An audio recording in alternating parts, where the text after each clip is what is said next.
to see something.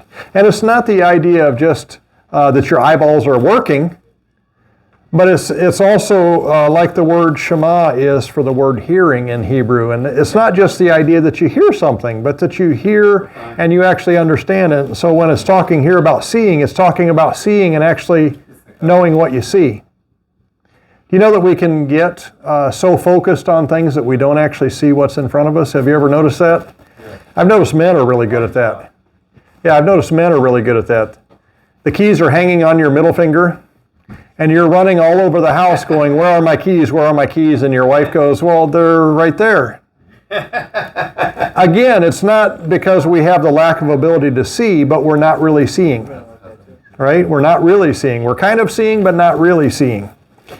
And so here in Deuteronomy chapter 11, verse 26, the Word of God says, behold, or we could also translate this, seeing, or see, I have set before you this day a blessing and a curse. We're in Deuteronomy 11, 26. Okay.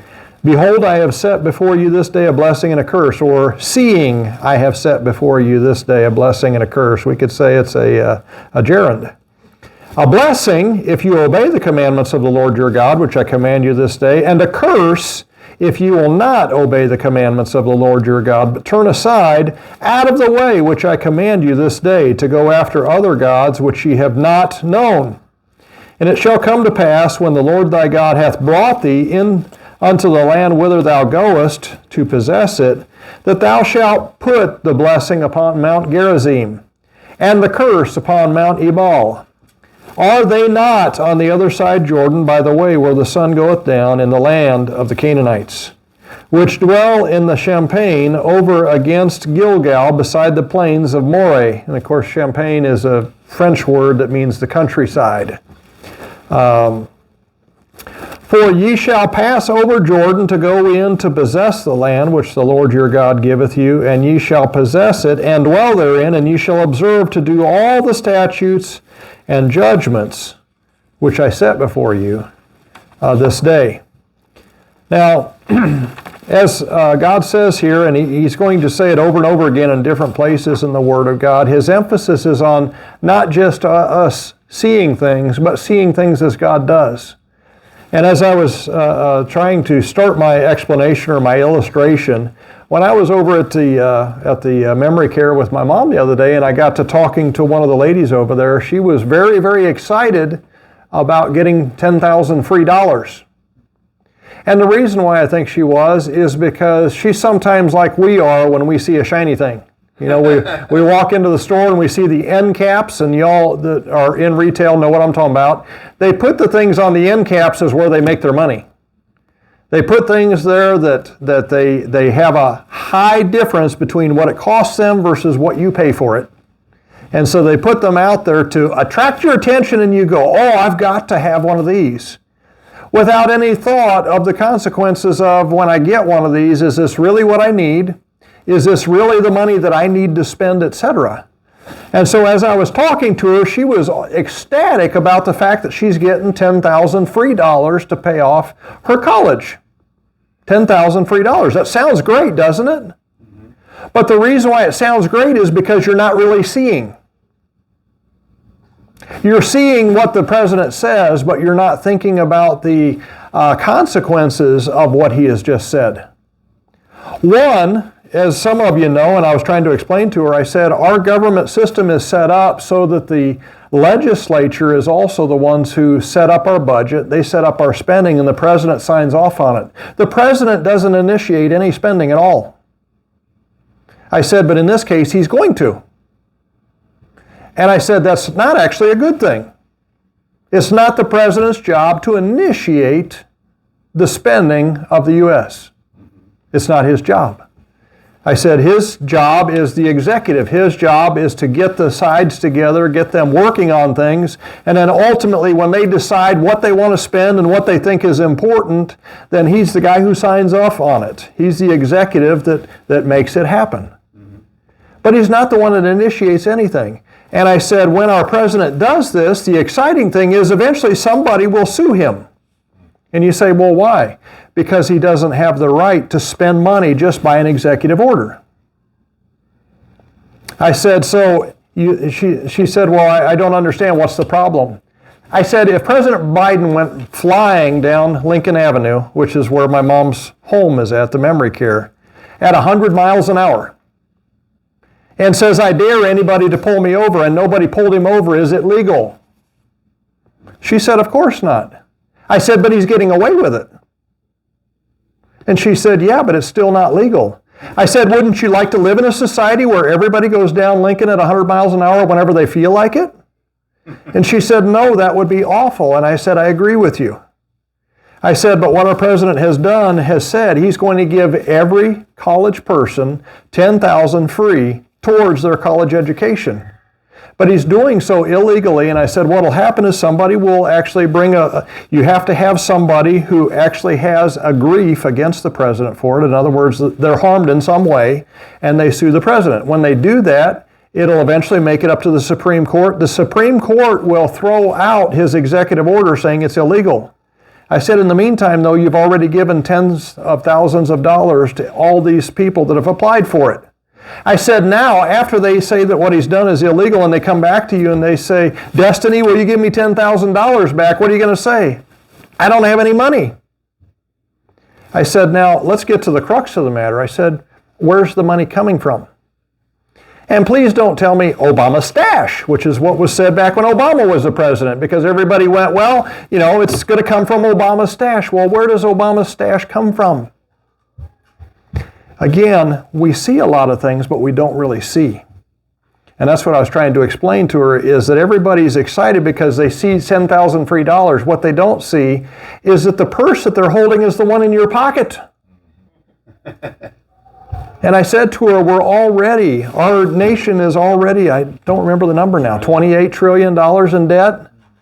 And the president, to give away this free $10,000, is wanting to take on almost another $1 trillion in debt to pay off these guys' stuff. But realize he's not paying it off. You as taxpayers are. And I said, honestly, we haven't even paid the debt we owe right now, let alone this other money. So I said, do you know who really is going to pay off your $10,000? And she said, I have no idea. I said, your kids, your grandkids, and your great-grandkids are all going to be paying off that debt. And they're all going to be living a lesser lifestyle because you had to have the free $10,000 from the president. She goes, well, that's not good. I said, no, it's not. But the problem is we have so many in society who see, but do not see. And I want to encourage you to not be one of those people that just sees, but doesn't really see. Because in society in general, it's dangerous to see and not see. To say I'm seeing everything, and yet you're really not understanding what's going on all around you. When people say to you things like they want to give away free money, or they want to do this, or they want to do that, our governor, up until this year, has been telling us over and over again he wants to raise our taxes, and he wanted to tie it to inflation. That's what he was saying last year. If he had gotten away with it, do you know how much more our gas would be right now if he had gotten away with tying it to our inflation? Right now, it would be almost 50 cents more a gallon than it is. That's what he wanted to do last year. This year, of course, he's saying, no, I want to give everybody a free $100. And so he went to the legislature and said, can't we give everybody a free $100? Why are they trying to give us a free $100? Because they're trying to buy votes.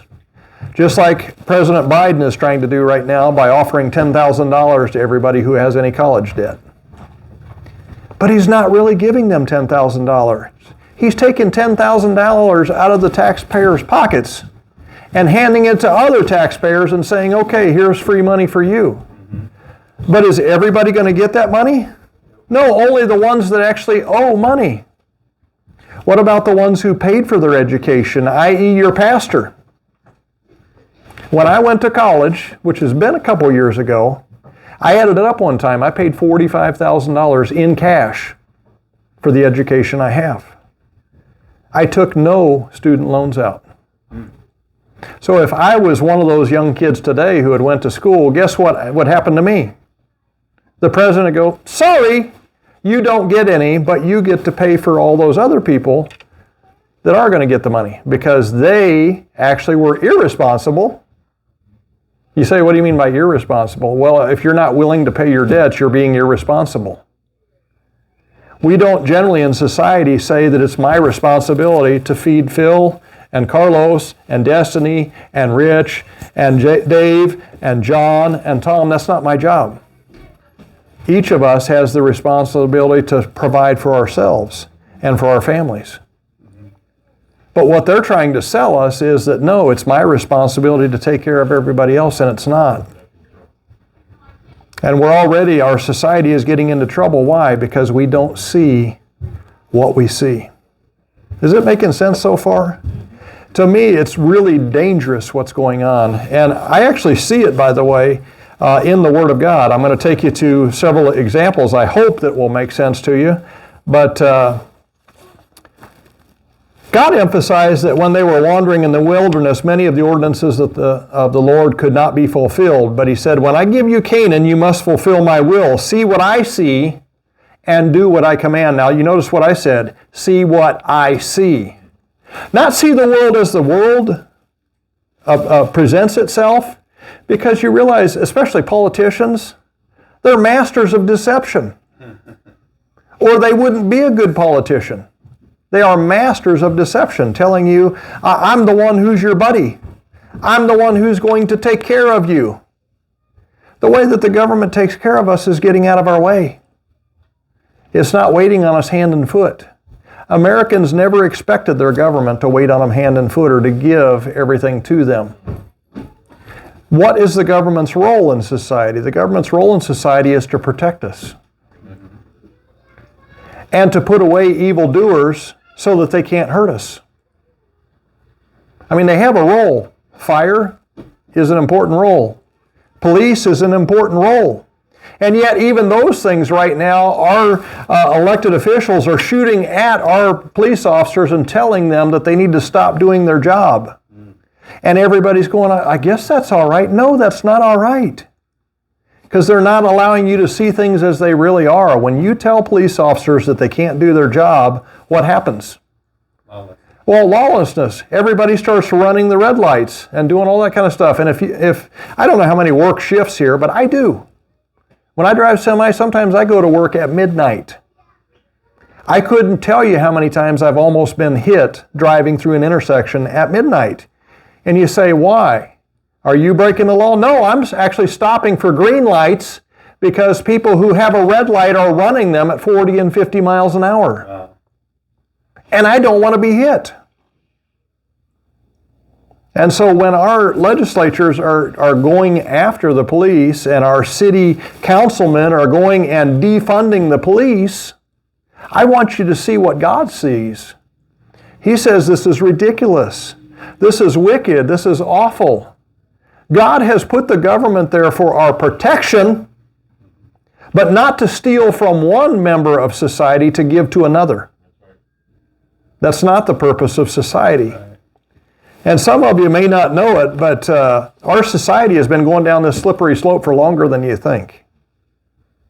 I believe it was Davy Crockett that actually was a senator at one point. He was either a senator or a congressman down in Tennessee. Of course, this was more than 100 years ago. And what was interesting is while he was in office and he was serving his people, there was a hurricane down in Florida. And what Congress decided to do was they decided to vote an appropriations bill to help the people that lost their homes in Florida. And Davy Crockett voted for it. And when he went home, the people of Tennessee said, when did it become your job to take away my money to give it to the Floridians who were living down there on the coast and knew that they could have a hurricane take down their house at any time? Well, when did it become my responsibility to pay for their house? You know what happened the next time he came up for election? They threw him out of office. If he was in office today, he'd get reelected over and over again for perpetuity. You say, why?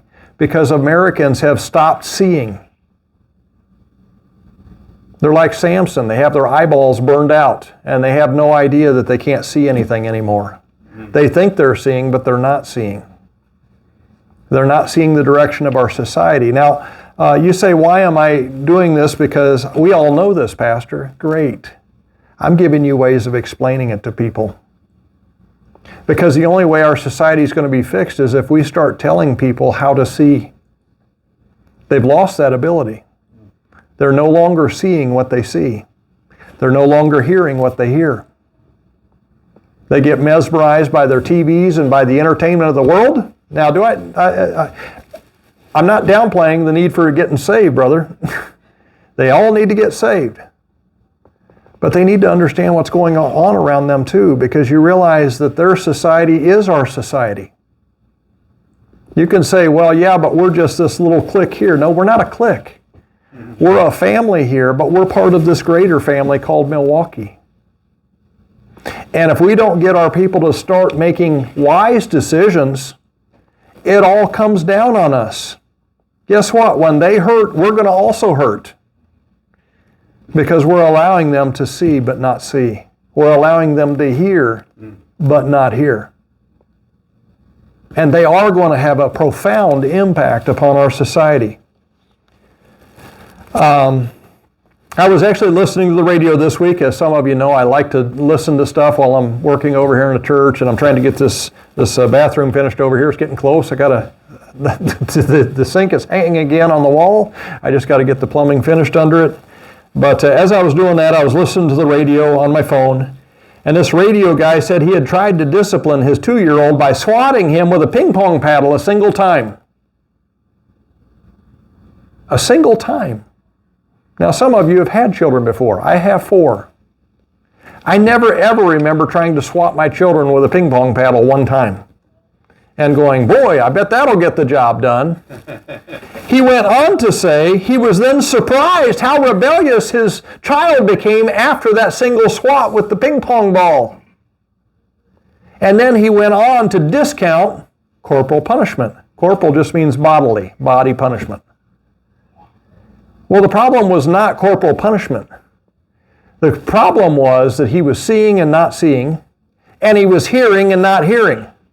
Because if you're going to enact corporal punishment on your children, it has to be significant enough punishment that they don't want to experience it again.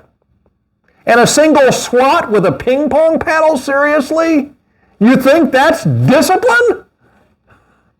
You've got to be kidding me. When my children got a spanking, they were going, okay, I'll do it again. They were not going, how dare you? Which apparently is what this 2-year-old did when the dad swatted him a single time. Of course he got upset. You didn't do the job. You've got to be kidding me. But again, society is seeing, but not seeing.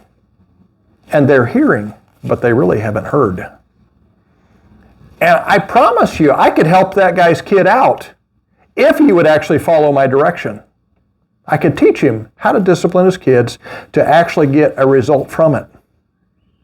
Work with all 4 of my children, and everybody that knows my 4 children knows something about them. They're disciplined. What does that mean? They do what they're told when they're supposed to do it. That's what discipline means. The corporal punishment is just a part of that process of training up your children to do right and not do wrong. And now society wants to have really good children, but they don't want to actually train them to be good children. And then shocked by how bad society is getting. It shouldn't shock you. You're not listening. You're not seeing. Just poke your eyeballs out and put some cotton in the ears because it's about the same. Right, brother? What? A threat is not punishment. A threat is not punishment, that's right. A threat is children watching you lie over and over again. You say, what do you mean?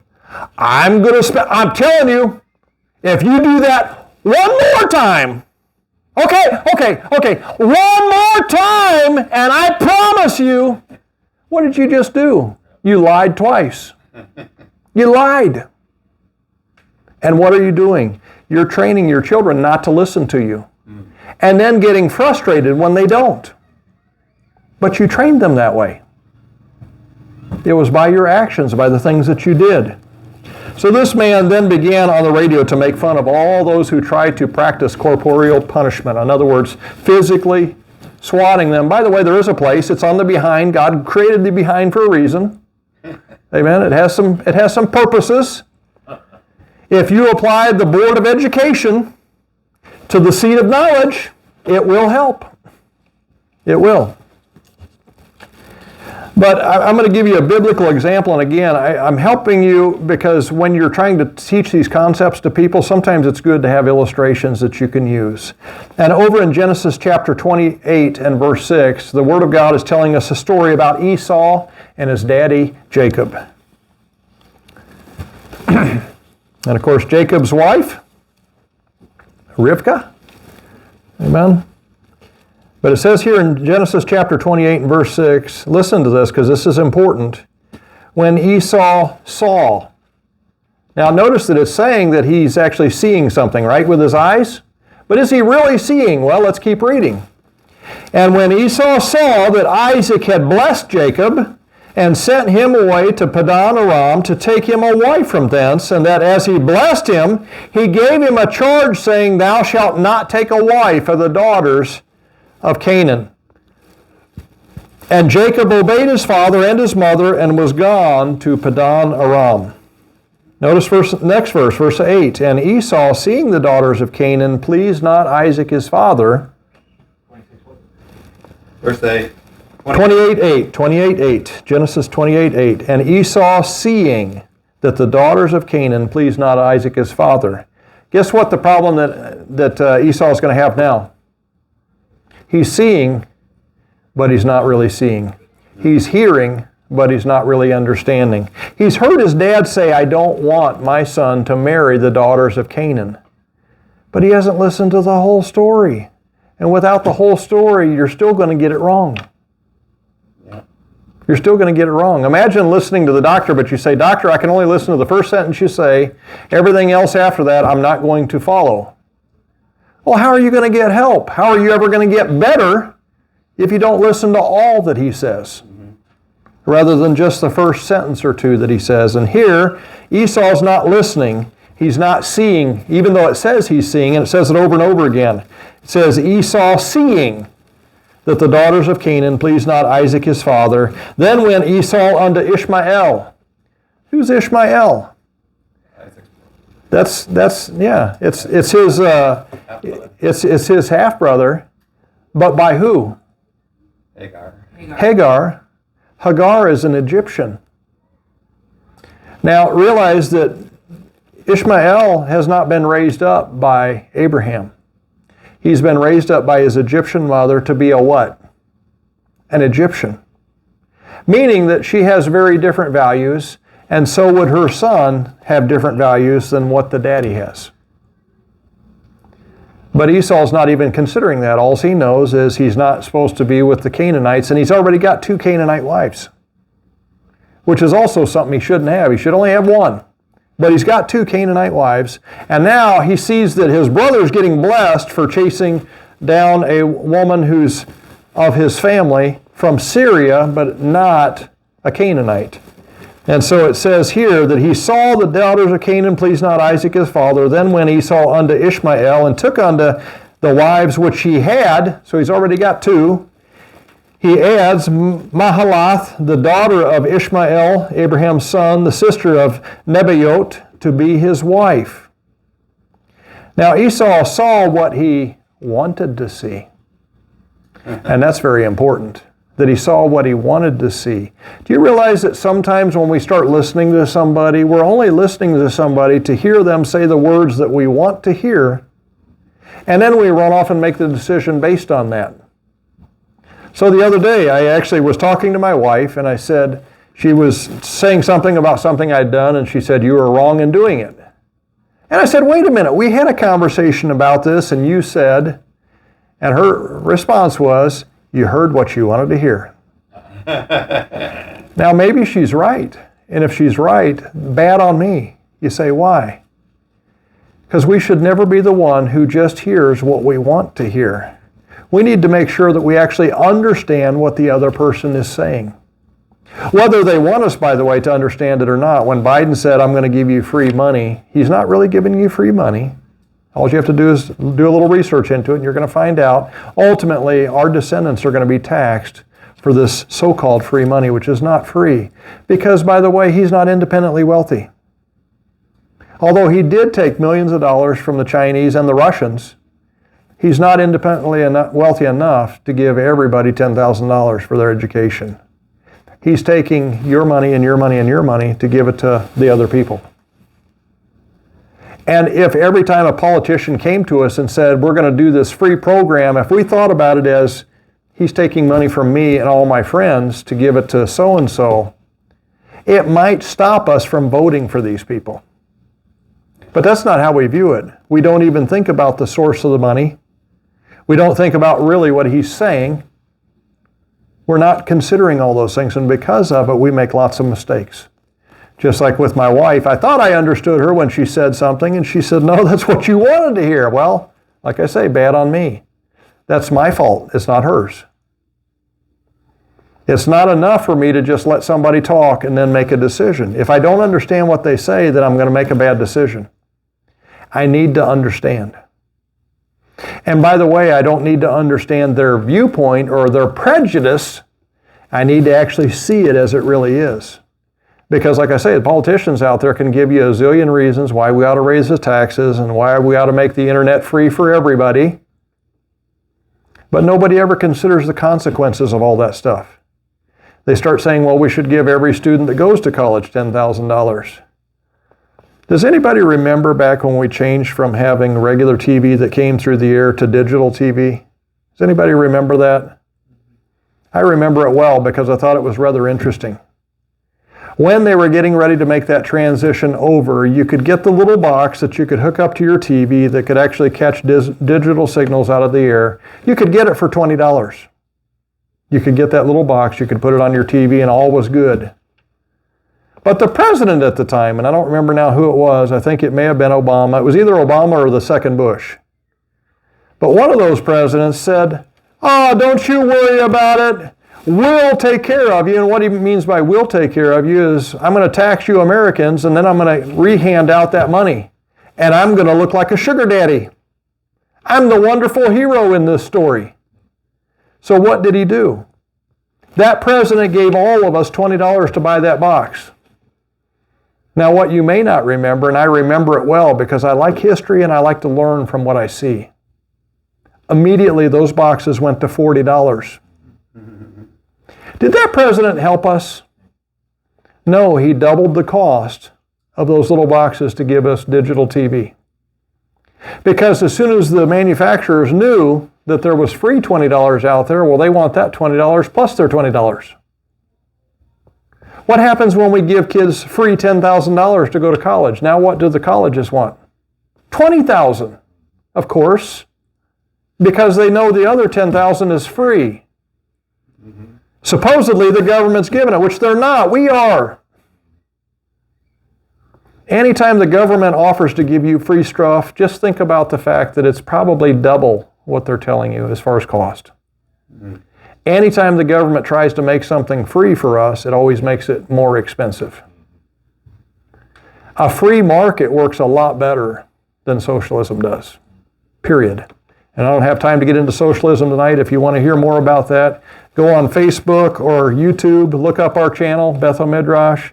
I've preached at least 6 times in the last year on socialism. Why? Because it's taking over our country right now, and it's terrifying. We've got a country that's forgotten why we're a free market society. And now we're wanting everybody to give us something for nothing, which there's no such thing.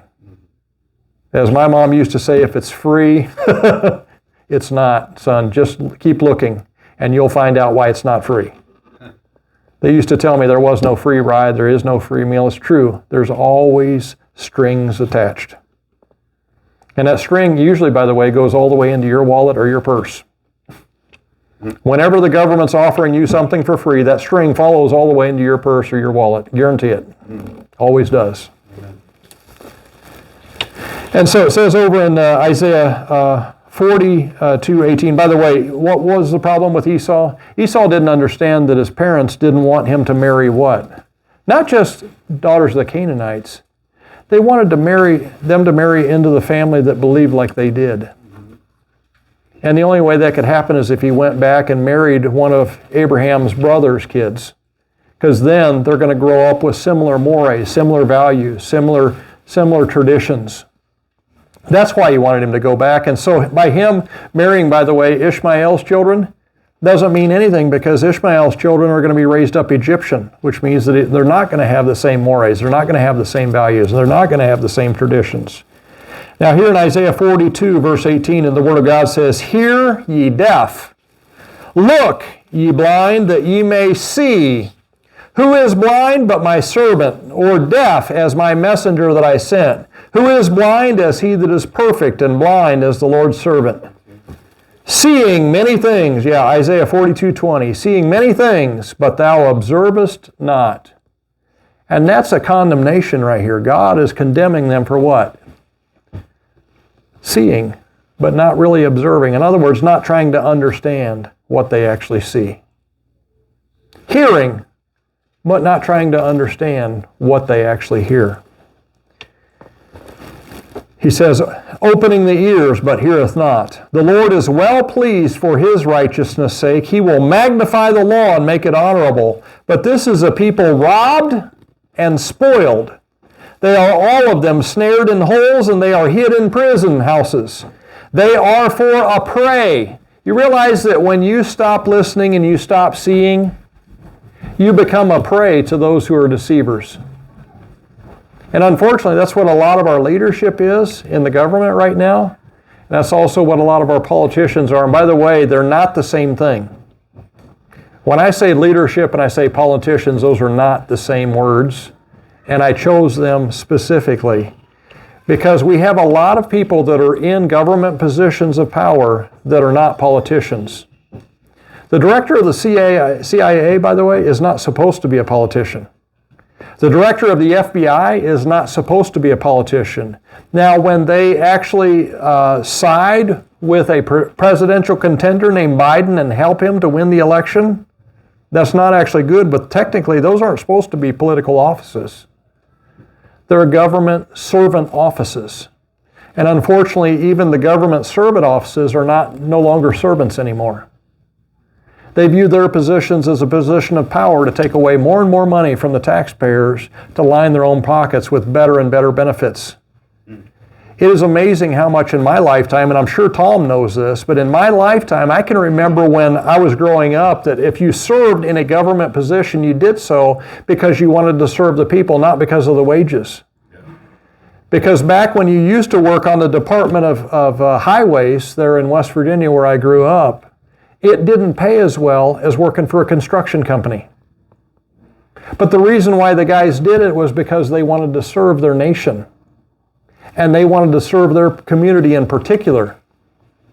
Now it's just the opposite. If you take a government position, you're getting more money than if you did it as a civilian, as just somebody out there in the natural economy. The people in the government positions are making more. They're no longer servants. Why do I bring this up? Because I want you to see and stop just thinking that you're seeing. I want you to hear and stop thinking that you're hearing. The reason why the society is changing the direction it's going is because we're not seeing and hearing these things, and we don't ever bring them up. I would like to encourage you to go to the Senate when your senator has his meetings in your local community. Go engage the man. Challenge his presuppositions. Some of you know that my senator is Senator Tim Carpenter. I've been at the meetings with him down here at Zablocki Public Library. And when he railed on how he wanted to get rid of coal to fire up our power plants here in the state of Wisconsin, I said, why? He said, because it's so dirty. Clean coal. I said, actually, coal is really clean. And I said, not only that, the scrubbers that we put on the stacks now at the power plants brings the pollution almost down to zero. I said, so who's been feeding you these lies? I grew up in the coal industry. I grew up around people that mined. I know the truth of the matter. And what I'm saying is, the only way we can make a difference is if we're influencing the people who are in positions of power. And we can complain about how bad it is in our state, But if we're actually not going there and contesting with them about the things that they say and believe and giving them the evidences that they need, how are things going to change? God's called us to be difference makers. We're not just here to pass time. We are here to make a difference. And you need to go to those meetings. Wherever your community is, when your legislatures are in your area having a community here session, you say, I don't have time for that. I've got to be about the Lord's work. What do you think the Lord's work is? It's a lot of different stuff. It's not just soul winning. I'm not against soul winning. I'm for it. I hand out tracts. I talk to people about the Lord, but we've got so much more we need to be about. Right. We need to be making a difference in this world. I know that there's a lot of communities that teach you not to do that. In the Amish community, they never vote. Right. They never take part in the government at all. They never actually tell the government what to do. Unless suddenly they want them to get IDs, and then they raise a stink about it. If you don't know, they don't have driver's licenses. They don't have Social Security cards in the Amish community. But that's the only thing that they raise a stink about, is if they actually try to get into their communities and tell them what to do. Other than that, they don't care. Do whatever you want to do. I'm sorry, God didn't call us to do that. He called us to be light bearers. He called us to make a difference. And to do that, we have to see. To do that, we have to hear and actually know what we're hearing and understand. And then when they present things that are not actually factual or not a biblical worldview, we need to contest it. Whether they accept it or not, we can't, that doesn't fall in our lap. It's kind of like soul winning. I can't force people to trust Christ as their Savior. I can tell them about it. Right. I can't force people to accept a biblical worldview, but I can sure tell them about it. And if I don't tell them about it, why am I shocked when they don't know? Why am I shocked when they don't know? He says, who among you will give ear to this? Who will hearken and hear for the time to come? And then he just goes on and talks about how they're not really hearing. Then in Matthew chapter 13 and verse 10, he says to the disciples, when they came to him, he said unto him, Why speakest thou unto them in parables? He answered and said unto them, Because it is given unto you to know the mysteries of the kingdom of heaven, but to them it is not given. For whosoever hath, to him shall be given, and he shall have more abundance. But whosoever hath not, from him shall be taken away even that he hath. Therefore speak I to them in parables, because they seeing see not, and hearing they hear not, neither do they understand. And in them is fulfilled the prophecy of Isaiah, which saith, By hearing ye shall hear, and shall not understand, and seeing ye shall see, and not perceive. For this people's heart is waxed gross. It's gotten thick. It's gotten hard. By the way, some people are born that way. It's something that they have to fight or take a medication for. I know in particular an old man that's turning 93 this year. He has a condition that a chemical that his body releases makes his heart muscles harden. In other words, he can't do anything about it unless he can take a medicine. He can't do anything about it. His heart muscles just get harder and harder and harder until what? Until the heart can't pump anymore and he dies. Or he has to do what? Take a medicine that softens his heart. What I'm saying is, some people are like that. They get so hard-hearted to the things of this world that they forget the needs that are out there. They forget that somebody needs to stand up and do something. Somebody needs to stand up and say something. I had somebody just ask me recently again, how come you're not in politics? I said, I'm not young enough for it.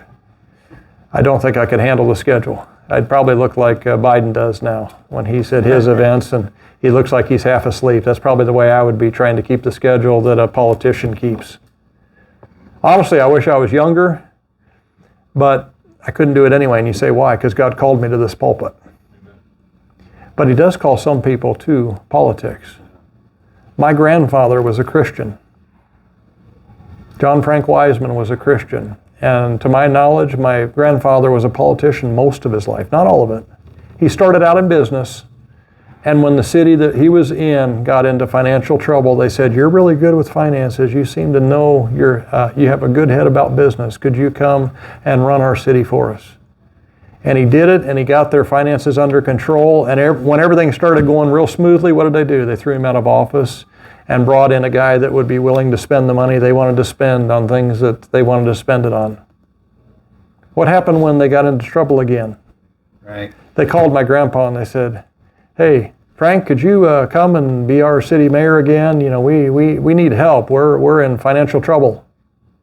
And my grandfather bounced from town to town to town around West Virginia, being the city manager, doing what? Fixing all their mess ups. Because there was a lot of politicians that all they were about was lining their own pockets. Yeah.